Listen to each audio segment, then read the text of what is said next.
L'année dernière, une mère de famille de 47 ans a mis fin à ses jours sur son lieu de travail. Elle était cariste dans l'entreprise logistique Gallicaire, près de Liège. Elle a laissé des lettres pour sa famille et des amis. Elle s'excuse, elle ne justifie pas son geste, mais pour sa famille, il est lié à du harcèlement dont elle aurait été victime au travail. Un de ses frères a déposé plainte. Natacha Mann. De l'avis de tous, Yvette Guintens était une personne attachante, dévouée aux autres, mais aussi à son travail. Elle était employée dans une entreprise de logistique depuis de très nombreuses années. C'est là-bas que mardi dernier, elle s'est suicidée à l'aide d'une arme à feu.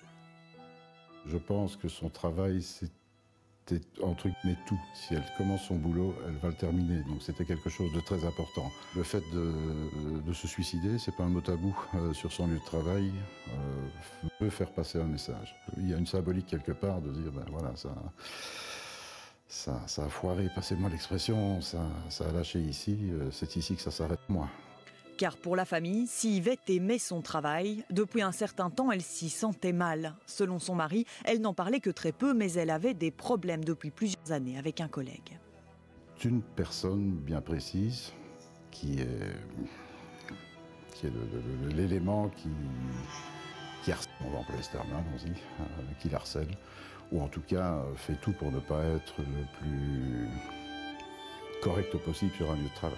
L'entreprise a souhaité s'exprimer face caméra, mais elle précise qu'une enquête interne est en cours. La direction se dit profondément choquée, mais aussi très surprise. Oui, il y avait bien eu une plainte informelle en 2014 à l'encontre d'un collègue.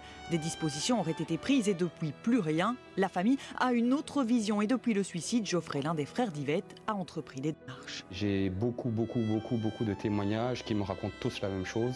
Ils ont été témoins de faits d'harcèlement à l'égard de ma sœur. Oui.